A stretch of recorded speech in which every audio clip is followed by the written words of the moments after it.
Oh, we're Team GASx3, which stands for gas.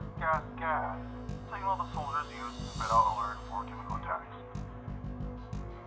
Our client is Patrick, who actually works for the US Army at the moment, specifically for a place called Chemical Casualty Care Division, CCCD.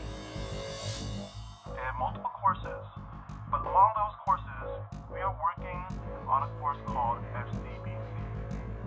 This is a course where they train soldiers how to run a station called Personnel Contamination Station, PDS. A PDS is a station that is set up when a chemical attack happens to decontaminate the soldiers before they go to the hospitals, because if they just go there directly, they will contaminate the whole area and there will be a disaster. The CCCD wants to train as many soldiers as possible, and in order to achieve this, they asked us to make this into a virtual experience.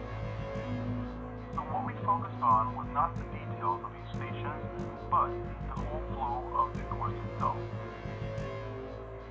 Since our game is mostly simulating a trial zone, so most of the decision of the trial zone is made here.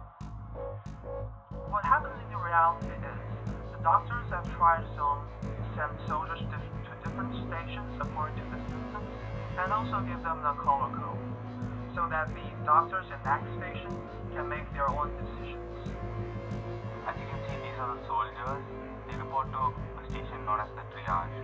So once they reach the triage, the player has to select them and assign them their next destination along with a color code and a treatment priority. This is the XML which controls our game. You can change values in this XML to control almost every aspect of gameplay.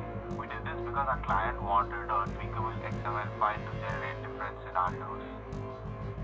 As for the art aspect, since we are making a web game, and in order to make our game more realistic, we decided to render 3D models to a PNG file. And as for the animation, we decided to render it to sprites. And all our game assets are created based on the references our client gave us. As for sound for our game, since our game is to try to simulate the real battlefield, so we are going to use the sound that recorded from the real field training course as our ambient sound and as the background sound.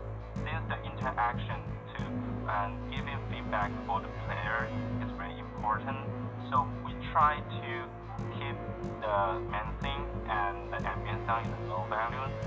Instead, we use the sound effect like buttons when you click it to give feedback to the players.